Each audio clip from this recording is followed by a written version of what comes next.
Assalamualaikum warahmatullahi wabarakatuh. Bismillahirrahmanirrahim. Innal hamdalillah nahmaduhu wa nasta'inuhu wa nastaghfiruh wa na'udzu billahi min shururi anfusina wa min sayyiati a'malina man yahdihillahu fala mudilla lahu wa may yudlil fala hadiya lahu wa asyhadu an la ilaha illallah wahdahu la syarika lahu wa asyhadu anna Muhammadan abduhu wa rasuluh. Tsumma amma ba'd. Ikhwah sekalian yang insyaallah dirahmati oleh Allah Subhanahu wa taala.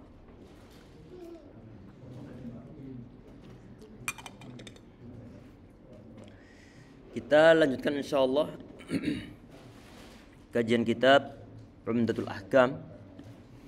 Kita saat ini berada di penghujung syarah untuk hadis yang ke-56 insyaallah.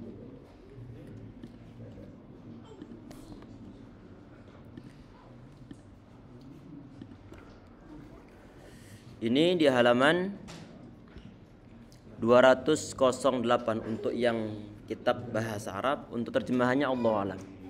Halaman berapa, akhi? 116.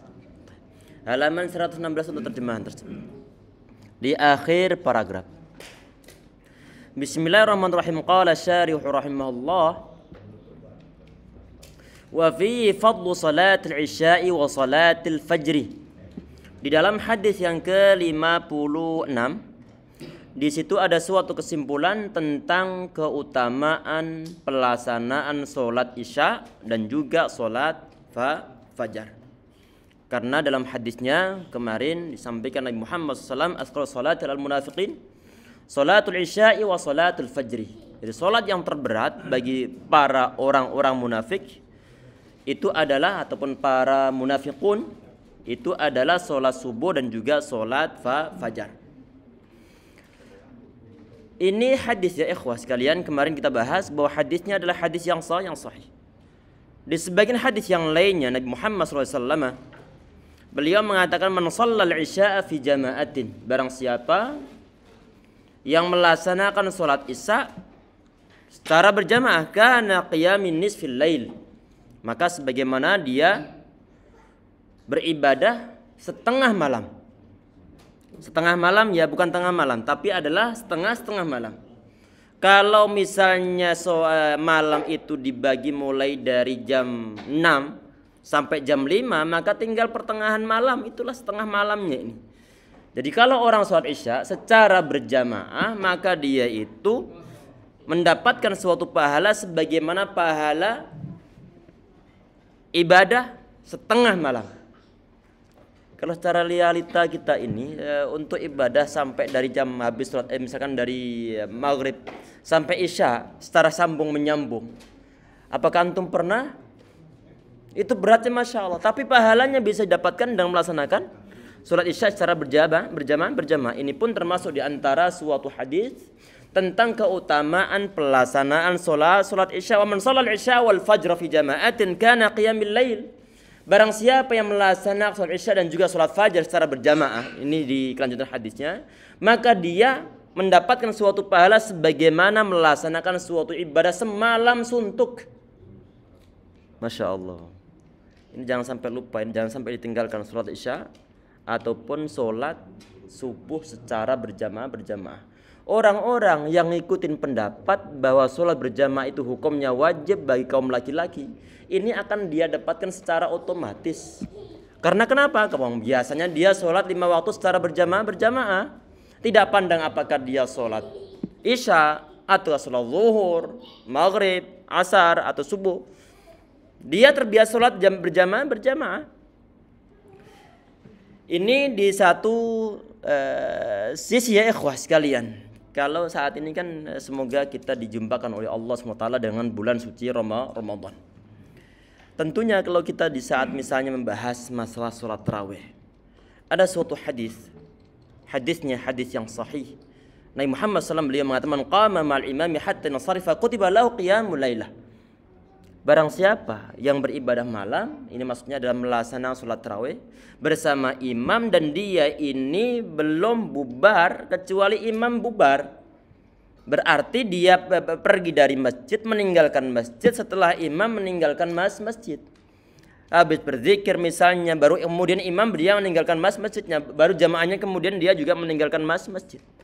Maka orang ini mendapatkan pahala qiyamul lailah, mendapatkan pahala ibadah semalam suntuk. Ini hadis yang sahih dalam riwayat Imam Abu Dawud rahimahullah dan disahihkan oleh Syekh Albani rahimahullah. Kalau tadi itu misalnya begini, kita melaksanakan sholat isya secara berjamaah dan juga sholat subuh secara berjamaah. Kalau sholat isya saja berjamaah berapa tadi pahalanya? Sebagaimana setengah malam ibadah. Kalau plus sekalian sholat subuhnya maka pahalanya adalah semalam suntuk. Semalam suntuk pahala kita dapatkan di saat melaksanakan sholat isya ataupun setelah subuh secara berjamaah. Kemudian plus di saat sholat tarawih bersama imam, kita nunggu imam bubar baru kemudian kita bubar.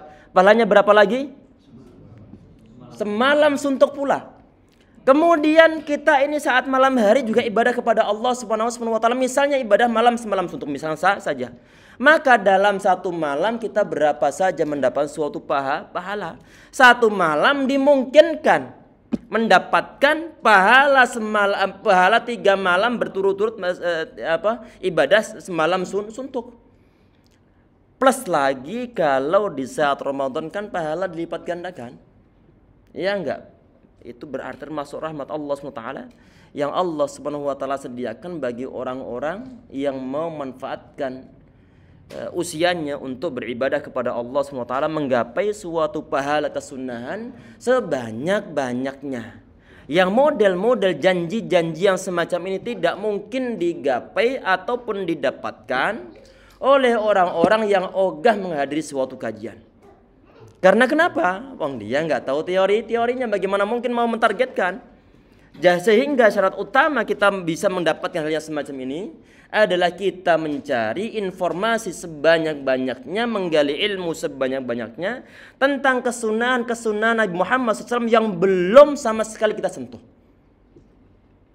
Yang belum kita sentuh sangat banyak sehingga nggak perlu lagi untuk mencari sesuatu yang tidak diajarkan Nabi Muhammad SAW. Itu adalah titik yang paling aman. Kita mencari pahala-pahala yang jelas Nabi Muhammad SAW beliau praktikkan dan belum kita laksanakan. Itu adalah untuk yang paling aman dunia dan juga akhirat kita. Alhamdulillah selesai untuk pembahasan hadis yang ke-56 dan juga syarahnya secara singkat.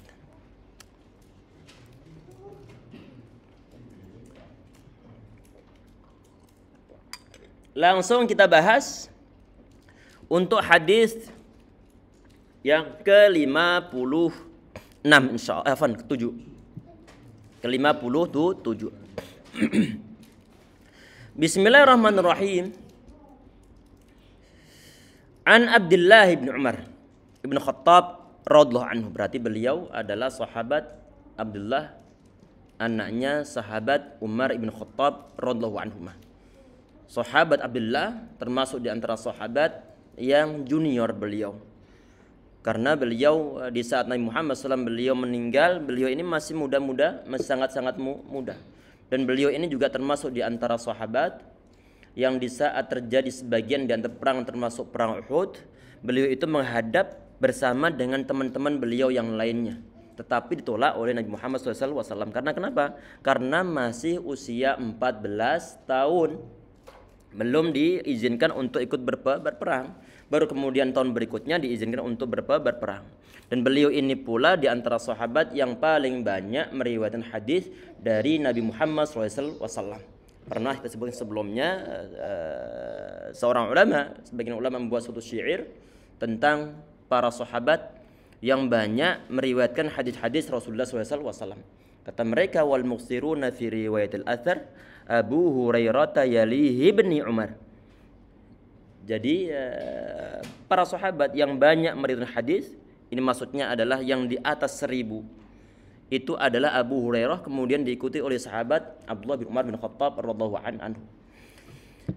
Kemudian di sini anin Nabi SAW, dari Nabi Muhammad SAW, qala, beliau bersabda, idza sta'dzanat ahadakum imra'atuhu ilal masjid. Kalau salah seorang di antara istri ataupun seorang perempuan, ini maksudnya adalah istrinya ataupun seorang perempuan yang berada di bawah perwaliannya, mungkin anak perempuan kita ataupun mungkin istri kita. Kalau mereka itu minta izin kepada salah seorang di antara kalian untuk datang ke masjid, fala yamna'ha, maka janganlah dia mencegahnya. Wali jangan mencegahnya. Nanti kita bahas ini, sepertinya sebagian pembahasan sudah kita bahas tentang syarat-syarat kaum wanita mereka boleh untuk datang ke masjid. Nanti kita ulang sedikit insyaallah. Qala, kemudian perawi hadis ini meriwayatkan, faqala Bilal bin Abdullah, kemudian Bilal ibn Abdullah bin Umar bin Khattab, ini berarti Bilal ini adalah bukan Bilal bin Rabah ya, tapi adalah yang ini Bilal bin Abdi bin Abdullah. Berarti Bilal ini dia adalah cucu dari sahabat Umar bin Khattab radhiyallahu anhu. Wallahi la namna'uhunna, demi Allah aku akan mencegah mereka. Demi Allah aku akan mencegah mereka. Qala fa aqbala alaihi Abdullah, kemudian Abdullah, siapa Abdullah ini adalah ayah dari Bilal, berarti adalah anak dari sahabat Umar bin Khattab radhiyallahu anhu. Fasabbahu sabban sayyi'an ma sami'tuhu sabbahu mislahu qat. Karena mendengar anaknya dia ngomong, demi Allah aku akan mencegah mereka. Padahal Nabi Muhammad SAW itu beliau nyuruh untuk tidak melarang seseorang kalau misalnya istrinya minta izin ke masjid. Tapi di sini Bilal bin Abdullah ternyata beliau bahkan mengatakan, demi Allah aku akan mencegah mereka. Sehingga sahabat Umar bin Khattab beliau marah besar saat itu, belum pernah kemarahan beliau keluarkan kecuali saat itu, kemarahan yang sangat besar. Wa qala, kemudian beliau berkata, ukhbiruka an Rasulillah, aku telah ngasih info kepada ente, beritahukan tentang apa yang disampaikan Nabi Muhammad SAW. Tapi ente malah mengatakan wa taqul wallahi la namna'uhunna, demi Allah kami akan mencegahnya. Bagaimana mungkin di saat Nabi Muhammad SAW beliau mengucapkan sesuatu, tapi kemudian ente menentangnya, sehingga sahabat Umar bin Khattab beliau marah besar. Nanti insyaallah kita jelaskan tentang masalah hadis ini. Wa fil lafdz, dalam suatu lafaz, dalam satu redaksi, la tamna'u ima Allahi masajidallah, janganlah kalian melarang ima Allah, hamba-hamba Allah perempuan, masajidallah, dari masjid-masjid Allah subhanahu wa ta'ala. Langsung kita bacakan syarah secara singkat yang disampaikan oleh beliau di dalam poin-poin ini. Wa fihi karahatu atau tahrimu man'il mar'ati idza ista'dzanat waliya fil khuruj al masjid idza lam yakun thamma ma'dzurun. Di dalam hadis tersebut terkandung suatu kemakruhan ataupun keharaman melarang seorang perempuan kalau dia itu sudah minta izin kepada walinya, minta izin datang ke masjid, kemudian dilarang oleh walinya. Hukumnya bagaimana di sini? Ada ikhtilaf pendapat dari kalangan para ulama. Ada yang mengatakan haram, ada yang mengatakan makruh. Enggak boleh untuk dilarang. Tetapi dengan catatan idza lam yakun thamma mahdzur, dengan catatan tidak ada suatu bahaya di sana, enggak ada timbul suatu fitnah ataupun suatu godaan. Ini yang perlu diperhatikan, berarti bukan dipotong kalau ada seorang wanita enggak pandang bagaimana modelnya si wanita ini mau datang ke masjid, kemudian nggak boleh untuk dilarang, bukan kesan pembahasannya, tetapi perlu diperhatikan masalah syarat-syarat tentang kebolehan seorang wanita dia itu datang ke masjid. Di sebagian hadis dalam riwayat Al-Imam Al-Bukhari rahimahullah, ini di antara istri sahabat Umar bin Khattab radhiyallahu anhu yang bernama Atikah. Beliau ini datang untuk melaksanakan sholat isya dan juga sholat subuh secara berjamaah di masjid.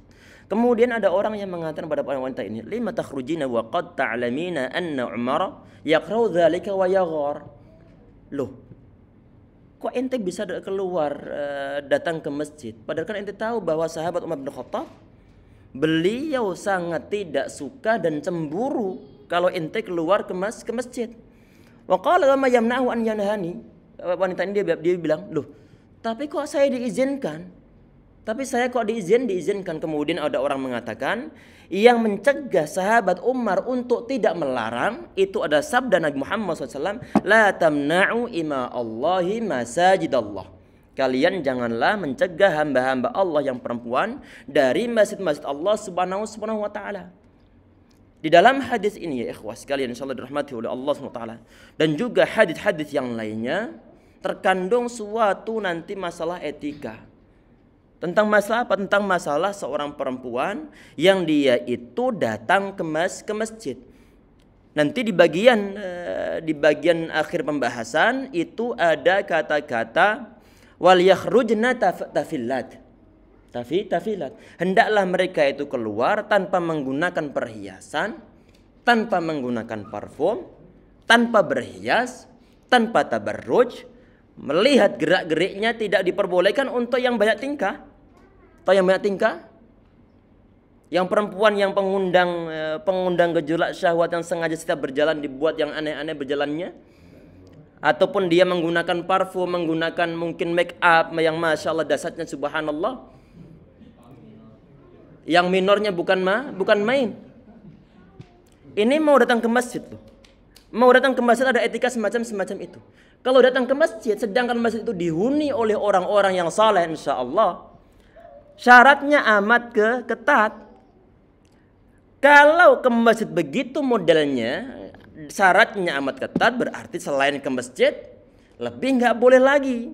Tapi musibah amat besar yang ada di Indonesia kita, rata-rata kaum wanita tidak menggunakan aturan Islam, sehingga nggak pandang apakah dia ke masjid, apakah dia kondangan, apakah dia mau arisan, apakah dia mau reunian, sama semua, nggak ada perbedaannya.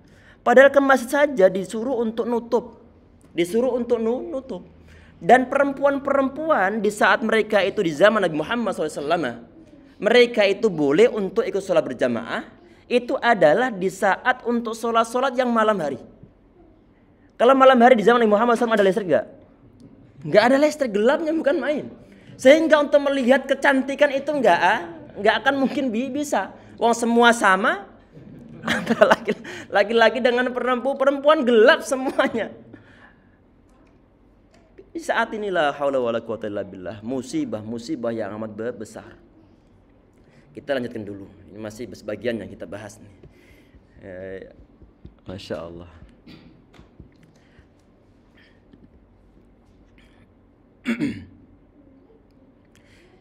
Ini di sebagian di antara para pensyarah hadis.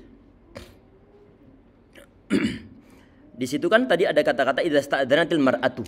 Kalau seorang perempuan dia minta izin. Berarti ini mencakup perempuan yang dia masih muda, mencakup juga perempuan yang sudah nini, tahun nini, udah mbah-mbah, udah mbok-mbok. Ataupun juga seorang perempuan yang cantik atau perempuan yang biasa atau perempuan yang di bawah standar. Masuk dalam kategori perempuan. Artinya semua dari mereka kalau minta izin datang ke masjid maka jangan dilarang. Ini kata para ulama, datang ke masjid di sini ini adalah untuk melaksanakan suatu solat, untuk beribadah kepada Allah SWT. Berarti kalau selain itu bukan untuk ibadah kepada Allah SWT, hanya sekedar melihat keindahan masjid, semua berhak untuk melarangnya. Saya berhak untuk melarangnya. Ini sebagian di antara penjelasan para ulama. Kemudian dibahas beliau berikutnya di sini. Faqala Bilal. Kemudian Bilal bin Umar bin Khattab radhiyallahu anhu. Bilal bin Abdullah bin Umar bin Khattab radhiyallahu anhu. Ini tadi beliau adalah di antara tabi'in. Di antara tabi'in meriwayatkan beberapa hadis Nabi Muhammad sallallahu alaihi wasallam. Dan para ulama al-jarh wa ta'dil, para ulama ahli hadis mengatakan bahwa orang ini termasuk di antara ulama yang thiqah. Berarti bisa untuk dijadikan sebagai suatu pegangan, kredibel dalam hal periwayatan hadis. Walamma kana zahiru kalamihi li'tiradu, dan di saat secara lahiriah perkataan beliau itu adalah ada unsur penentangan terhadap apa? Terhadap sabda Nabi Muhammad SAW. Tadinya kan sahabat Abdullah bin Umar bin Khattab, beliau bercerita tentang perkataan Nabi Muhammad SAW. Tentang apa? Kalau seorang perempuan itu dia minta izin kepada walinya untuk datang ke masjid, maka janganlah larang. Yang tadi yang ngomong siapa di dalam hadisnya adalah Nabi Muhammad SAW. Tetapi secara lahiriahnya Di saat sahabat Abdullah bin Umar bin Khattab beliau bilang begitu, kemudian anak yang bernama Bilal dia mengatakan wallahi la namna'ahunna, demi Allah aku akan melarang mereka. Secara lahiriahnya ini beliau menentang perkataan Nabi Muhammad SAW. Sehingga inilah yang mendasari sahabat Abdullah bin Umar bin Khattab, beliau marah besar. Padahal kebiasaan beliau itu orang yang sangat santun. Beliau adalah orang yang sangat penyabar, bahkan digambarkan di sini beliau adalah seorang zahid, seorang wari'. Sehingga yang beliau menjadi sangat marah tersebut itu adalah karena faktor ada unsur penentangan terhadap Allah dan juga terhadap Rasulullah SAW. Padahal Allah SWT mengatakan wa ma kana mu'minin wala mu'minah idza qadallahu wa rasuluhu amran ay yakuna lahumul khiyaratu min amrihim. Kalau Allah ataupun Rasulnya telah menentukan suatu perintah ataupun keputusan, maka enggak seyogyanya bagi orang mukmin ataupun mukminah untuk mempunyai suatu opsi yang lainnya. Sehingga itu yang membuat sahabat Abdullah bin Umar bin Khattab beliau sangat marah terhadap anaknya ini. Bahkan sebagian di antara riwayat beliau langsung mukul bagian dada Bilal ini. Karena kenapa? Karena anaknya secara lahiriahnya menentang perkataan dari Nabi Muhammad SAW. Wa ma'a dzalika, kata beliau di sini, lam yaqsudul i'tirad. Padahal ini beliau sahabat ataupun tabi'in yang bernama Bilal bin Abdullah tadi ini tidak ada maksud untuk menentang, karena beliau pun dididik untuk sami'na wa ata'na terhadap suatu dalil, karena beliau adalah cucu dari sahabat Khalifah Umar bin Khattab radhiyallahu anhu, sehingga sangat jauh kalau seandainya beliau menentang. Tapi secara lahiriahnya beliau itu menentang, membuat sahabat Abdullah bin Umar bin Khattab beliau kemudian sangat marah. Di sini dikatakan oleh Syekh Sa'di rahimahullah dan juga para ulama, fa Bilal lam yaqsudul i'tirad. Ini Bilal, beliau tidak bermaksud untuk nentang ataupun untuk nyanggah ataupun untuk bantah. Wa innama hamalahu ala qawlihi ma ra'a min tawassu'in nisa'i fi zamanihi. Yang mendasari beliau kok sampai mengatakan tentang bahwa beliau benar-benar akan melarang kaum wanita atau melarang keluarganya yang wanita-wanita untuk datang ke masjid. Karena kenapa? Karena beliau sudah melihat perubahan kaum wanita. Dari segi apa? Dari segi tingkah laku mereka, tindak tanduk mereka berbeda dari zaman Nabi Muhammad SAW dengan di zaman beliau dengan di zaman Bilal. Sudah ada mulai perubahan. Sehingga siapa? Sehingga sahabat Bilal ini, tabi'in yang bernama Bilal ini, beliau mengatakan wallahi la namna'uhunna, demi Allah aku akan melarang mereka. Karena kenapa? Karena wanita-wanita yang ada di zaman Bilal bin Abdullah bin Umar bin Khattab ini sangat berbeda dengan di zaman Rasulullah SAW. Kalau itu di zaman tabi'in, apalagi zaman-zaman kita saat ini. Dahsyatnya bukan main. Walihada, oleh karena itu ini pun sudah dipersaksikan oleh Aisyah radhiyallahu anha. Di sebagian riwayat Aisyah radhiyallahu anha beliau mengatakan, "Lau ra'a Rasulullah." Kalau seandainya Rasulullah SAW beliau melihat minan nisa'i ma ra'aina, dari kalangan kaum wanita sebagaimana apa yang telah kami lihat saat ini, la mana'ahunna min khuruj, ini saya beliau pun akan melarang kaum wanita untuk keluar. Ataupun di sebagian riwayat ini hadisnya juga hadis yang sahih dalam riwayat Al-Bukhari sama Muslim, beliau mengatakan lau anna Rasulullah sallallahu alaihi wasallam ra'a ma ahdatsan nisa'u la mana'ahunna al-masjidah kama muni'at nisa'u bani Israil. Sa'ala Aisyah radhiyallahu anha, istri beliau, istri Nabi Muhammad SAW. Beliau mengatakan kalau seandainya Nabi Muhammad SAW beliau melihat apa yang diperbuat oleh kaum wanita, berarti di zaman Aisyah setelah Nabi Muhammad beliau meninggal, niscaya beliau pun akan melarang kaum wanita dari datang ke masjid, sebagaimana kaum wanita orang-orang Bani Israel dilarang oleh para nabi zaman tersebut, dilarang untuk keluar. Ini kata para ulama kemungkinan ada dua kemungkinan. Kenapa kok dilarang orang-orang Bani Israil kok dilarang yang kaum perempuan? Kemungkinan yang pertama memang syariahnya begitu. Itu yang pertama. Kemungkinan yang kedua adalah awal-awal nggak dilarang, tapi berhubung kaum wanita telah berubah, akhirnya kemudian dilarang. Baik, kita kembali pembahasan. Berarti tadi ini yang mendasari seorang tabi'in yang menjadi anak dari sahabat Abdullah bin Umar bin Khattab radhiyallahu anhu. Beliau mengatakan, wallahi la namna'uhunna, demi Allah kami akan melarang mereka. Bukan karena maksud menentang perkataan Nabi Muhammad SAW, tapi karena apa? Karena melihat perubahan kaum wanita di zaman siapa? Di zaman Bilal bin Abdullah bin Umar bin Khattab. Kalau Nabi Muhammad beliau sampai melihatnya, pastinya pun nanti akan sama. Nabi Muhammad beliau pasti akan melarangnya. Walakin lama kana zahiru kalamil i'tirad, tetapi setelah lahiriahnya perkataan beliau itu ada unsur membantah, sabbahu abuhu wa illa law ta'addaba. Maka tadi itu berhubung setelah lahiriahnya beliau itu ada perkataannya ada unsur penentangan terhadap apa yang disabdakan Nabi Muhammad SAW, sehingga kemudian si anak ini dimuarai sangat besar, dicerca sangat besar oleh sahabat Abdullah bin Umar bin Khattab radhiyallahu anhuma.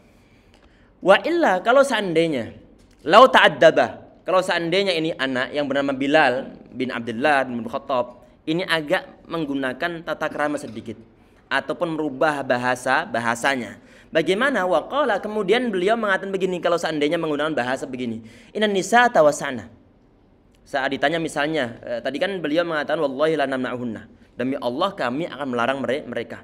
Saat misalnya sahabat Abdullah bin Umar bin Khattab beliau nanya, kenapa kok ente melarang?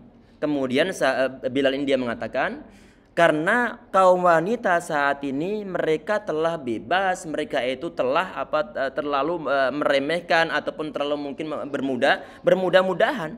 Walau syahada Rasulullah, kalau seandainya Nabi Muhammad SAW beliau melihat keadaan mereka saat ini, la amara biman'ihinna, niscaya beliau akan melarang mereka juga. Kalau seandainya ini Bilal, beliau menggunakan bahasa begitu, niscaya ini Bilal tidak akan dicaci ataupun tidak akan dimarahi oleh ayahnya. Tapi berhubung secara lahiriahnya begitu dan kemungkinan tidak ada penjelasan dari Bilal ini, sehingga kemudian sahabat Abdullah bin Umar Khattab beliau sangat marah besar.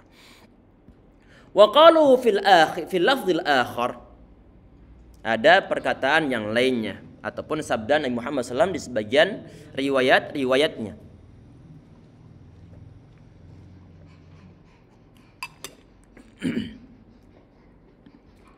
La tamna'u ima Allahi masajidallah. Tadi ini yang di paragraf terakhir dari hadis yang disebutkan di hadis yang ke-57 tadi ini. Di sebagian redaksi. La tamna'u ima Allahi masajidallah, kalian janganlah melarang hamba-hamba Allah perempuan dari masjid-masjid Allah Subhanahu wa taala. Wa fil lafdhin akhar, dan juga di dalam lafaz yang lainnya, dalam redaksi yang lainnya, buyutuhunna khairun lahunna, rumah-rumah mereka lebih baik bagi mereka. Ai idza kana al-khuruj ila al-masjid li mujarradis shalah. Artinya kalau seandainya datangnya mereka itu ke masjid hanya sekedar untuk menghadiri salat, maka rumah mereka lebih baik bagi mereka kalau seandainya kedatangan mereka ke masjid karena faktor untuk sekedar jamaah. Fa amma idza iqtarana bidzalika maslahah, tetapi di saat nanti kedatangan mereka ke masjid ada suatu kemaslahatan lain selain menghadiri salat jamaah, kasima'i mau'izatin, sebagaimana dengarkan suatu mau'izah hasanah, ada kajian, ada pembacaan hadis, ada pembacaan tafsir di sana. Fa khurujuha idza lam yakun thamma mahdzurun khairun, maka keluarnya mereka ke masjid kalau di sana tidak ada hal yang membahayakan ataupun tidak ada suatu fitnah ataupun godaan, maka kedatangan mereka ke masjid itu adalah lebih baik.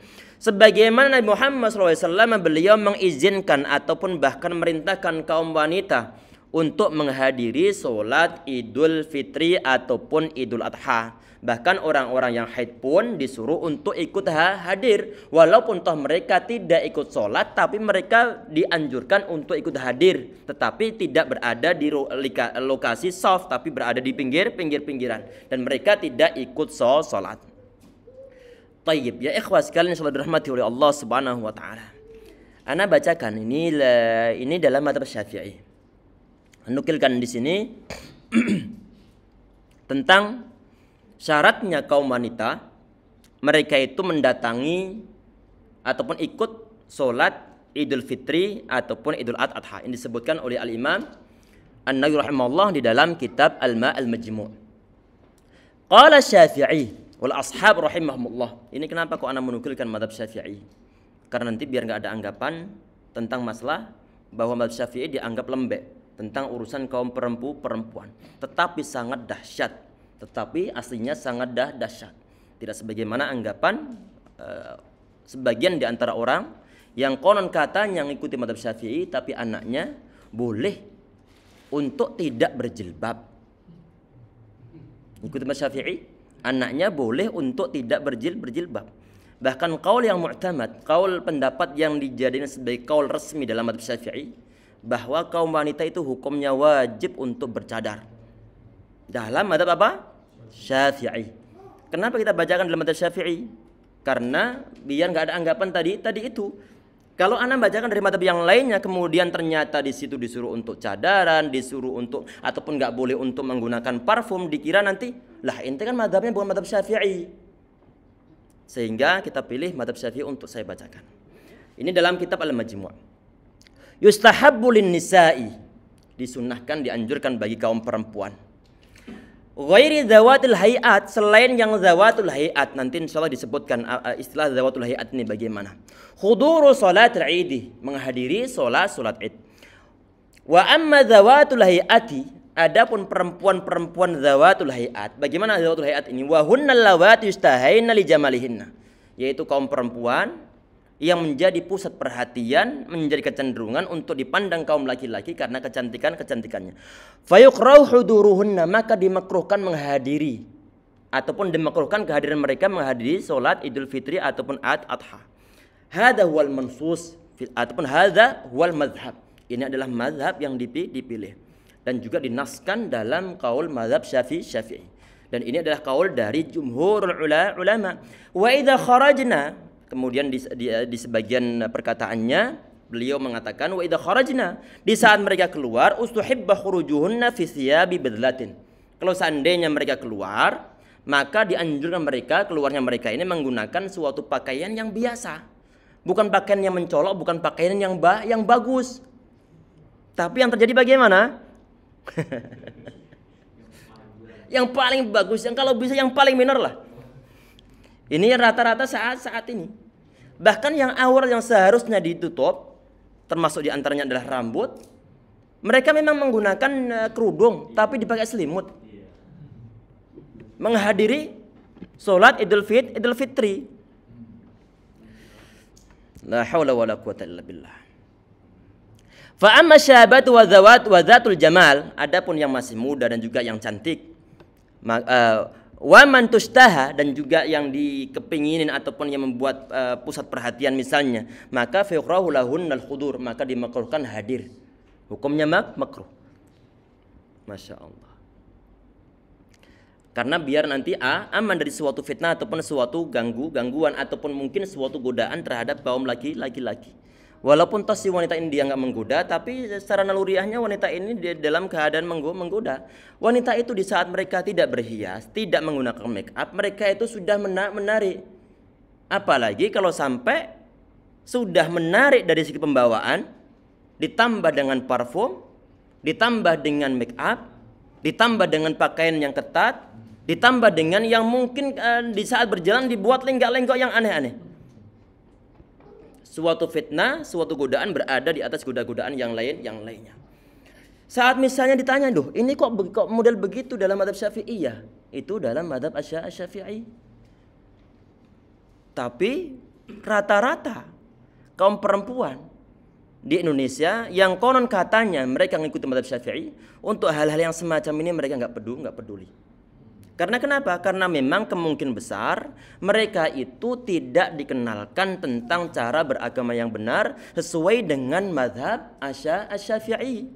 Kok bisa begitu? Karena kenapa? Karena jarang menghadiri suatu kajian.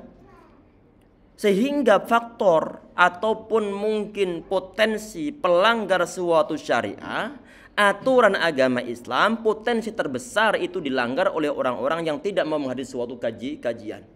Sehingga nggak tahu bagaimana yang benar untuk beragama. Sehingga mereka beragama sesuai dengan kemauan mereka sendiri, sesuai dengan adat istiadat ataupun kebiasaan mereka di tempat kerja mereka. Oleh karena itu ya ikhwas sekalian, ini PR untuk kita semuanya sebagai wali-wali. Wali apa maksudnya ini? Wali-wali dari keluarga kita, atau wali dari anak-anak perempuan kita, ataupun merupakan suatu penanggung jawab dari para istri di rumah. Kita ada kewajiban untuk bagaimana? Qu anfusakum wa ahlikum nar. Jagalah keluarga kalian dan juga diri kalian juga keluarga kalian dari api neraka. Nggak mungkin kita bisa menjaga mereka tanpa mengetahui suatu aturan syariah. Oleh karena itu, kewajiban bagi antum untuk menghadiri kajian. Kemudian setelah itu ada kewajiban bagi antum juga untuk mendakwai orang-orang yang berada di bawah antum semuanya, yang berada di keluarga, yang berada di kantor atau tempat-tempat yang lainnya, yang anti antum di sana dengarkan perkataannya. Semoga dimudahkan oleh Allah SWT untuk berproses menuju ke arah kebaikan insyaallah. Perlu adanya proses, perlu bertahap. Kalau kita sudah mengetahui mana yang benar, mana yang salah, mana yang sunnah, mana yang bid'ah, mana yang ajaran yang benar, mana yang mengikuti adat istiadat ataupun yang mengikuti budaya-budaya barat, kalau kita sudah mengetahuinya, niscaya kita akan bisa untuk mentargetkan, pokoknya hari-hari ini ataupun dalam bulan ini kita mentargetkan dalam keluarga bahwa bulan ini yang perempuan-perempuan tidak boleh untuk minor di saat keluar rumah. Yang perempuan-perempuan tidak boleh menggunakan parfum di saat keluar rumah. Jelas insyaallah ya. Ada sebagian di antara hadis Nabi Muhammad beliau mengatakan, "Idza kharajat ihdakunna ilal masjid fala taqrabanna tiban." Kama qala wasallam. Kalau salah seorang di antara kalian kaum perempuan datang ke masjid, maka jangan dekat-dekat dengan tip, jangan dekat-dekat dengan parfum. Ke masjid lo ini. Padahal di sana adalah orang-orang apa di masjid? Orang-orang yang soleh yang niat memang untuk ibadah kepada Allah Subhanahu wa taala. Berarti kalau selain masjid lebih nggak boleh lagi. Ke pasar, karena nggak semua orang yang di pasar mereka dalam keadaan beriman kepada Allah. Ke tempat-tempat reuni, kondang-kondangan. La haula wala quwata illa billah. Semoga kita dimudahkan untuk menjadi umat Islam yang baik insyaallah. Amin ya rabbal alamin. Kemudian tadi ini walakin takhruju kama amara Rasulullah SAW biqalihi wa liyakhrujna tafilat. Tadi itu kan Nabi Muhammad SAW beliau la tamna'u ima Allah masajidallah. Kalian janganlah melarang perempuan-perempuan ataupun hamba-hamba Allah perempuan dari masjid-masjid Allah Subhanahu wa taala. Berarti larangannya ke siapa ini? Larangnya adalah ke wali ataupun ke suami yang punya istri minta izin. Kemudian Nabi Muhammad SAW beliau mengatakan waliyakhrujna tafilat. Maka hendaklah dia keluar dalam keadaan tafilat. Kalau perempuan dia keluar menuju ke masjid ya, maka hendaklah dia tafilat. Tafilat bagaimana? Disyariat oleh para ulama, tanpa menggunakan parfum, tanpa tabarruj, tanpa bersolek. Tidak timbul suatu gejolak syahwat nanti di jalan bagi kaum laki-laki. Tidak menggunakan parfum, menutup aurat secara baik, dan tidak timbul nanti sampai ada campur baur laki-laki perempuan. Kalau ini dijaga, niscaya insya Allah kaum perempuan itu menjadi perempuan-perempuan yang terhormat, perempuan-perempuan yang berwibawa, yang membuat kaum laki-laki segan. Kalau saat ini bagaimana? Sebagian di antara kaum perempuan tentunya pengennya di saat dia keluar rumah menjadi pusat perhatian kaum laki-laki. Sehingga di saat dimungkinkan dia lewat di tempat yang jarang di sana ada tongkrongan, dia sengaja lewat ke tongkrongan yang di sana banyak kaum laki-laki. Pengennya dia itu disuit-suitin. Kalau nggak ada yang komentar misalnya, dia justru akan marah. Apakah tadi penampilan anak nggak ada yang nggak menarik ya?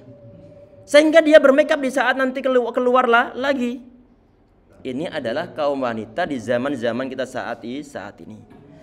Semoga keluarga kita tidak ada yang sebagaimana perempuan-perempuan jahiliyah insyaallah. yang mereka mengatakan semakin terbuka semakin keren. Tabarruj jahiliyatil ula. Semoga kita dimudahkan untuk mendakwai keluarga kita semuanya insyaallah amin ya rabbal alamin. Secara bertahap, minimal nanti adalah anak dan juga istri kita. Jangan kenalkan mereka untuk menggunakan parfum di saat keluar rumah.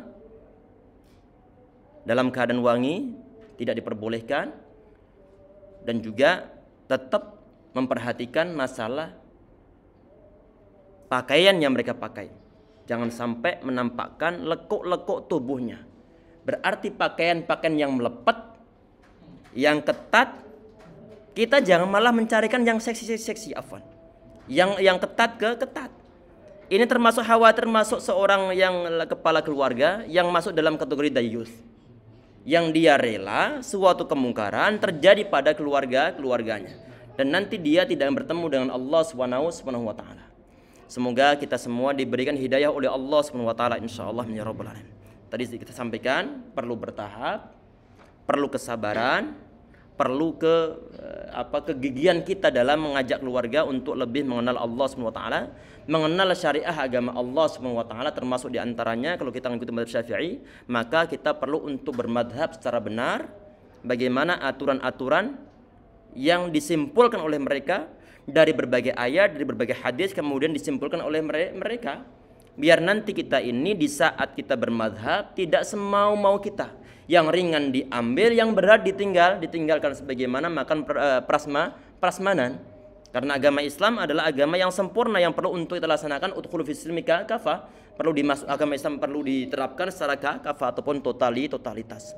Semoga Allah mudahkan kita semuanya insyaallah, dan semoga nanti Ramadan tahun ini menjadi titik tolak terbaik untuk memulai perbaikan, memulai hijrah, memulai untuk bertaubat kepada Allah Subhanahu wa taala. Semoga Allah memberikan kita keberkahan hidup dan juga memberikan hidayah dan juga bimbingan selama kita masih hidup insyaallah ya rabbal alamin. Subhanaka bihamdika asyhadu an la ilaha illa anta astaghfiruka wa atubu ilaik. Assalamualaikum warahmatullahi wabarakatuh.